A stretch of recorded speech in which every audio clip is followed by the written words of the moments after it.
Okay, so I'm in the Tesla Cybertruck, and you'll see I have 13,676 miles, 435 watt-hours per mile, 78 degrees out, 10 a.m. here, early August 2025.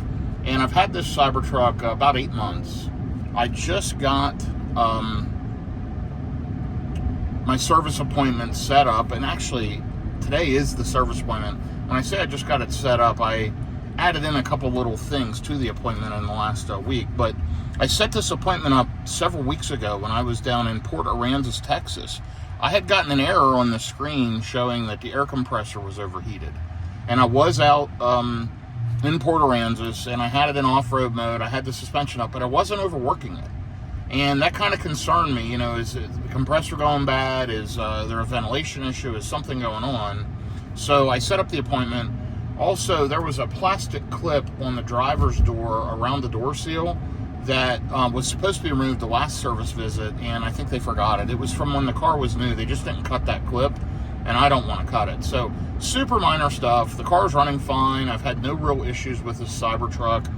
When it went in previously, they replaced the tailgate because the back panel of the tailgate was loose. They just went ahead and replaced the tailgate. And in that video, you'll see I'm going to the service center in Flower Mound, Texas. They didn't clean the vehicle. It was disgusting. So I addressed it with them. Since then, anything I've taken to them, I had to take my Model Y there for something. They took care of it perfectly. It's a great service center. You rarely have to take an electric vehicle in. And I usually book the appointments out a month or so unless it's something urgent, because then if anything else pops up like that clip around the door seal that I find, I can add that on. So I added that item on. This mirror shroud on the bottom here was loose. When I was cleaning the vehicle, I noticed it was loose. I popped it back in place. I asked them to check that also to make sure there's not a clip broken or something. It really shouldn't have been loose. I mean, this vehicle's not gotten driven hard at all. It's almost all highway miles. So you will see for the last 182 miles, I've been running around local. And by the way, the car's driving me. And I want you to think about something. If you have full self-driving unsupervised, literally, the ideal thing would be if you have an appointment, you just tell the car to go and drop itself off, get fixed, and then drive back to you. If unsupervised is legal and allowed, and you don't have to have somebody in the car, why couldn't your car just drive itself to the service appointment unless it's something critical? I mean, if it's a major fault, you'd have to get it there or put it on a flatbed, but most service appointments you can drive your car in for. Just let the car go. Take care of it and drive itself back. Let a loaner car drop itself off for you. I mean, these are some of the applications I can think of for unsupervised driving. And let me tell you, it's coming. Because I drive a lot, and I have driven FSD supervised now for years. Prior to that, FSD beta. Long story short, I am convinced these cars will be driving themselves very, very soon. And the technology is there, and it's coming. And the AI has just taken it up a notch as far as the learning capabilities. So the point of this video, though, is me dropping off the Cybertruck. Let's see how the Tesla Service Center in Flower Mound does. Do they do a good job with this appointment or not? What do they do to check out the compressor? I'm interested to see. You know, was it just overheating because there's a ventilation? Does it have stuff packed around it? It might have packing materials. Who knows what's causing it to overheat, but it shouldn't overheat through normal use. So we're going to get this all checked out. We'll see if they give me a loaner car. I live close to it, so I actually asked my wife to plan to pick me up, so she's planning to do that. We'll see if I need her to or if they give me a loaner. It's just going to be interesting. Now, my videos, by the way, if you enjoy real-world EV content, you know, charging, road tripping, things like this, do me a favor, click like, click subscribe. And by the way, the car stopped for the red light. Did a great job. It did pull up a little past the white lines, you'll see, but it didn't want a hard brake, and it didn't need to. It's okay. I'd have done the same thing. Anyway, if you enjoy this real-world EV content, do me a favor, click like, click subscribe, shoot me a comment, positive, negative, or otherwise. And if you're planning to buy a Tesla, Rivian, or any of those parts and accessories, check out the links in the description of my video for a referral code or discount codes to a lot of suppliers. A lot of great products out there, like this storage tray by Cybergear that's in my Cybertruck. Absolutely fantastic. Love this thing. And you get a discount code from them in the description of my videos. So anyway, we're going to be to the service center very soon. You'll see it's only 1.5 miles away. Estimated ETA is 10 a.m. I had a 10 o'clock drop-off. I'm a little behind schedule. I was tied up with my work this morning. So But we're going to get this thing in there. We're going to drop it off. And by the way, on the Cybertruck, absolutely love this thing. One of the best vehicles I've ever owned. I love the Model Y Juniper too. I had debating getting a Ford F-150 Lightning or a Mercedes EQS 580 pre-owned on the Mercedes. I would have bought the Ford Lightning new with the federal credit. After driving both of them, I'm going to be honest, I like the Teslas a lot better. The new Model Y Juniper is so smooth, so quiet, so excellent. And the Cybertruck for a spacious vehicle is out of this world good. So to me, I didn't feel like I needed to buy any of those. And the reason why I was looking at doing is EQSs are so inexpensive, I was going to add it as an extra vehicle. And with the federal credit, you can get a great deal on the Lightning right now. $10,000 off plus $7,500. You can get $15,000 to $20,000 off a new Lightning if you play your cards right. I just don't think I need either of them. I don't need them. It would have been an extra vehicle, but they didn't impress me. So you never know. I may pick up a Model Y Performance and add that to my fleet of vehicles. I really love the new Model Y Juniper. I enjoyed my previous Model Y Juniper, or Model Y 2022 Model Y Performance. It rode so rough and it was so loud. The Juniper seems to have solved that. And if they put the dampened suspension in, the adjustable suspension, like in the Model 3 Performance, that might be the car to buy. So I may pick one of those up, especially if I can take advantage of the federal credit before that expires. So we'll see what happens. I know I'm going to be dropping this off around 74% on the battery, and we'll see what it comes back with.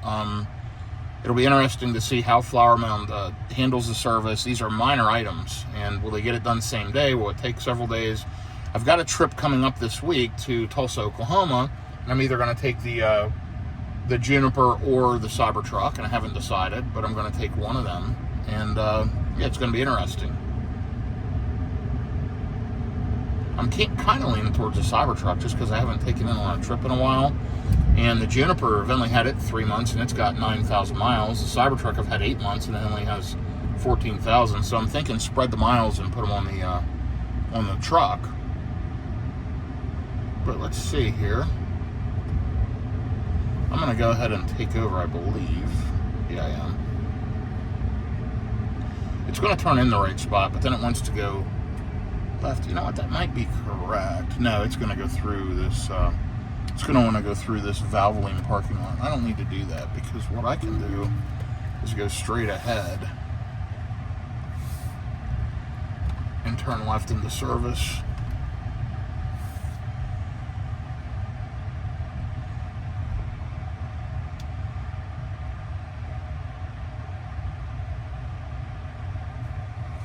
There's the new Model Y carrier back there that's completely empty.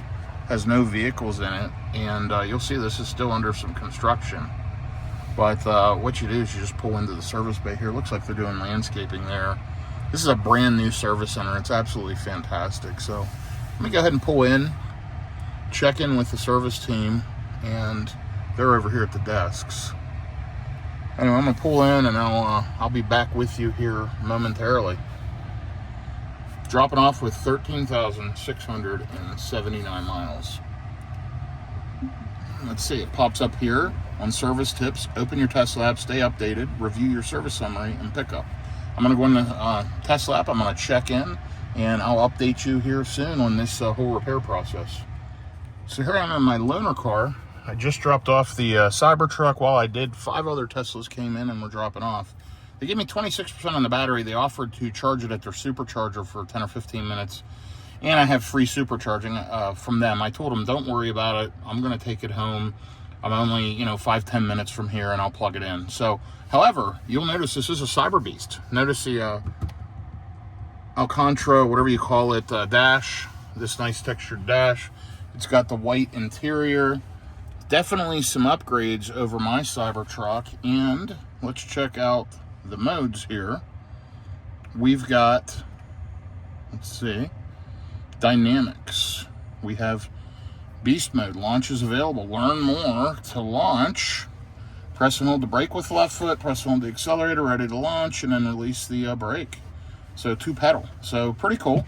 Anyway, mine of course is a regular dual motor all-wheel drive. So kind of nice. They gave me a Cybertruck. He goes, listen, you have a Cybertruck, we'll give you a Cybertruck loaner. We'll diagnose it. It'll be today or tomorrow. He goes, probably tomorrow, but let me just hook you up with a Cybertruck and get you out of here. So super great service. I really do like this Tesla service center in Flower Mound, Texas. You'll notice this vehicle only has 3,024 miles. Really good efficiency overall. Let's see how it does. I'll be back with you here shortly. Okay, so I can tell I run mine in chill. This one's in beast mode right now. I can certainly tell it's super responsive on the pedal. We're going to see how it does. And if I get the Tesla laugh and smile as I launch this thing here in just a little bit.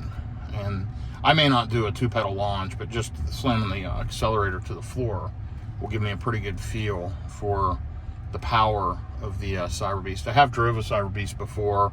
I chose not to get one, to be honest. I feel like the dual motor has plenty of power. Also, I've always found the dual motor long range vehicles get way better tire wear overall because of less horsepower. Tires end up wearing out in the back very, very quickly. I just think there's always more issues with the plaid models, with the Beast editions, etc.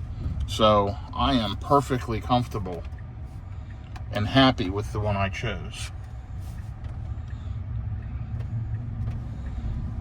But I've heard these things are very, very clunky on the front end. I didn't look, and you may have seen it, but the VIN number here, VIN 41878. So this is a newer one for sure. Mine is in the VIN 53,000, so mine is newer than this one, but this isn't one of the first ones that had all the glitches. So maybe, wow, it really takes off. Maybe this one does a little better. We'll see.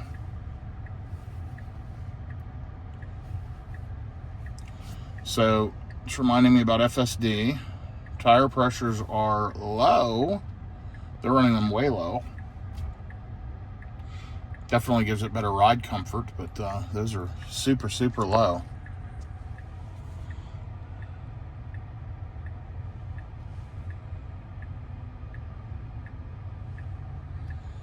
Yeah, I think I'd have been highly disappointed buying a Beast, and frankly, I don't like the white dash at all. I prefer the gray. Don't like the reflections. You can see the reflection right here from this white dash. I think that's awful. I would stay away from the white interiors because of that, but you never know. I may get one day, but they look nice generally, but yeah, that part's not good. And you notice this car up here is just constantly flashing our lights.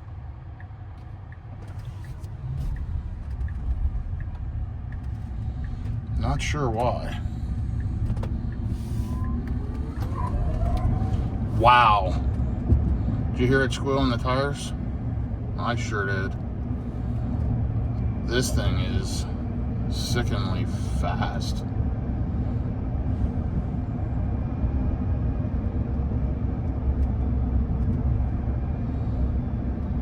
Slow down here and just hit the throttle once. So I'm doing 34. Wow. Yeah, it's been a while since I've been in a plaid, and this thing is ridiculously fast. And that's all I needed. Now I'll put it back in chill mode and ride the rest of the way home. You know, I do really enjoy the Cybertruck. This one actually, I'll have to look at the wheels and tires. It's not bad. I'm not hearing a lot of road noise like I would expect. It feels very smooth. Now, it feels soft and compliant.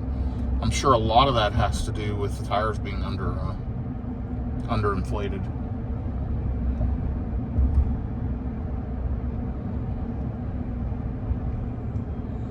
So let me change it to chill, comfort. Oh, I didn't do that. There we go. Somebody had the radio blaring. I guess it's on my profile. Must have been when I clicked that button to change mode. So it put it in comfort mode, which automatically changed the acceleration profile to chill, which is great.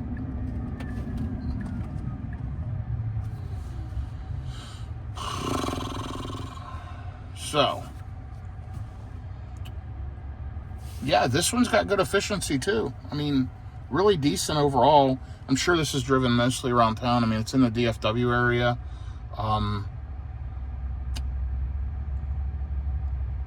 But overall, I'm impressed with the efficiency. Only, you know what it doesn't have?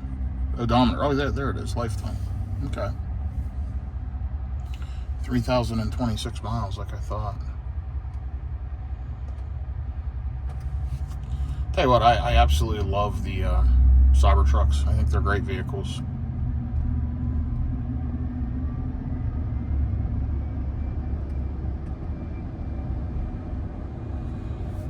All right, anyway, I will be back with you here as we take this back to pick up my Cybertruck, along with an update on what they did or didn't do. The clip that was in the that was around the seal on the driver's doors gone. I think my my detailer must have taken care of that. That's gone because I felt around multiple times and I just couldn't find it. So I'm glad it's gone. That's history. That's taken care of. And then the trim here that was loose around the window, I had snapped that back in place. I just asked them to check it. They'll more than likely do nothing with that.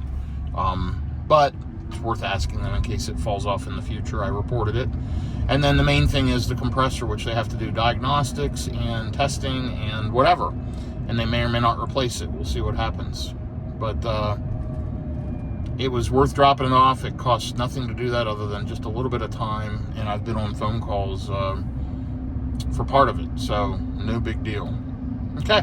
I'll be back with you to report as I return this Cyber Beast and pick up my Cybertruck from service. Thanks for following along. I'll be back shortly. Two things. There is a rattle up in the front of it that I noticed right after I stopped that clip. And the other thing,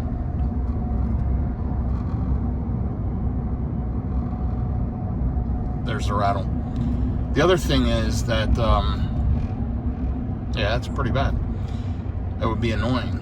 I wanted to share my Tesla profile loaded right into the vehicle. They sent me the loaner car through the Tesla app. I went up and hit set up phone key, instantly gave me the key to the car. My profile loaded, my seat adjusted, the AC adjusted, turned on seat cooling, everything automatically adjusted my profile, including the stuff down below, all the apps, the way I have it configured. It's like you're jumping in your own vehicle every time. Tesla just does a phenomenal job of software integration and profiles and etc. So great job, Tesla. Just wanted to share that. That's a huge part of the experience that I tend to forget about. That's totally amazing. So anyway, I'll be back with you here as we return this thing and pick up my Cybertruck. Okay, here I am again at 3:27 p.m., 91 degrees out. I am headed back in the Cyber Beast, which is actually really good. I'm impressed with the ride. The noise quality of those tires are not as bad as I thought they would be, and actually it's pretty compliant. I mean, it pretty smooth riding overall. Not a lot of noise other than that little annoying rattle in the front of the Cybertruck, but tire noise is pretty good. I'm surprised. Anyway, they contacted me. They actually sent me through the app, but they also called me, which is a nice thing about the Flower Mound Service Center. They called and said, hey, it's so-and-so, your vehicle's fixed. We diagnosed the air compressor and found all the service events in there were overheated, but we think it's just from use and it's normal, and it hadn't repeated itself, so if it happens again, we'll replace it, but we couldn't find where there's any type of fault, which is fine. If it happens again, I'll have it replaced. At least it's on record. They did find an issue with the window trim, and they said they fixed that. It was the seal was coming out, and that's why the trim had popped loose, and they were able to use some adhesive, correct that, and pop the trim back in place. And I reported one other issue after picking up this Cybertruck. I realized that the tailgate on mine, where they had replaced it, felt extremely heavy lifting it. And they found out one of the struts wasn't attached correctly, and I was correct. It was overly heavy, and it needed to be adjusted. So that is fixed. So they fixed the tailgate, fixed the mirror, diagnosed the air compressor, and said it was normal. I can see my Cybertruck sitting right here. It's the one that's got the running boards on it, not this first one. Not that one. That was a brand new delivery. But this one right here. See the running boards on the side? Right there's my Cybertruck. They put a nice note in there telling me that it's good to go. So I'm going to back this thing into a spot for them. We'll back it into this B37 spot. And y'all always tell me that I need to let the car do the parking. So let's let that happen. Let's see how that works. We're actually backing into B38.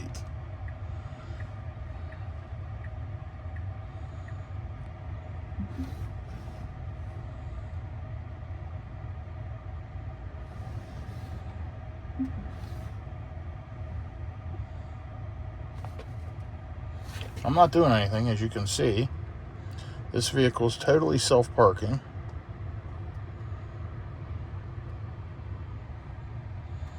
Auto park complete. Okay, I'm gonna go in the test lab, return the loaner, walk over here and jump in my vehicle, and I'll be right back with you. Great job, Tesla Flower Mound, by the way. It's been fixed within just a few hours. So I dropped off around 10 a.m., picking it up at 3:30 p.m. Just over 5 hours later, uneventful, super easy, and I'm getting my vehicle back. So very impressed. Tesla service has really, really improved. Okay, I walked up to the car. I said confirm pickup, and here it is. And I'm jumping in, and look at this. Tesla Flower Mound has really taken it to another level. They wrapped the wheel to protect it from grease. They put a nice ticket on there saying, how did we do? Really, really impressive. So I'm pleased. Great job, Tesla Flower Mound. My issues are repaired, and I am back on the road. So hopefully I don't have to come back here again, but there, that one says Cyborg on it. That's interesting. They're pulling out with their Cyborg. I'm pulling out with the license plate that says by Tesla, BYTESLA. Anyway, we are good to go. We have 71% on the battery, 231 miles, so they barely used any battery. They got me fixed and squared away. The car's clean. My issues are confirmed and repaired, and I am back on the road. So I give it a thumbs up. Great job, Tesla service. Again, like and subscribe. Shoot me a comment. Have a good day, everyone. Thanks for following along. So I'm back in my truck, and I can definitely tell that the tires are stiffer. I'm feeling a little more vibrations just because I have them cranked up. And if you look at the PSI, I've got 10 plus more PSI. They're recommended at 50. I always run them a bit high, and it's hot out. That really extends the tire life, but it does make it ride a little rougher. I can certainly feel some more road vibrations. Nothing significant, but it's there. Anyhow, kind of crazy. That one was at, you saw 430 watt hours per mile. Mine's at 435. So I'm actually getting worse efficiency with my dual motor all-wheel drive. Here's the difference. 90+% of my miles are highway at high speeds, 75 to 85 miles an hour, whereas that truck gets driven mostly local. So my local consumption is around 380 watt hours per mile, and I would assume that's pretty comparable to that 430 on the Beast. I think there's an 8 to 10% difference on the Beast versus this, just based on the tire configuration alone. So just interesting. I'm happy with mine. I love my interior. I like the tactical gray. I like the dash. I'm glad I went with this one. I don't have that rattle in the dash. And I just wanted to end the video giving you a little more feedback. I think I made a good decision with my Cybertruck. Paid less than $80,000 for it, around $76,500 at the time when I bought it about 8 months ago.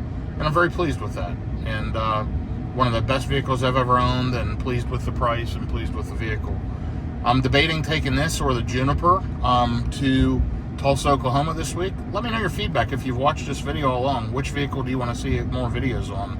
Should I take the Cybertruck and run full self-driving, or should I take the Model Y Juniper? Let me know what you think. Have a good day, everyone. Take care.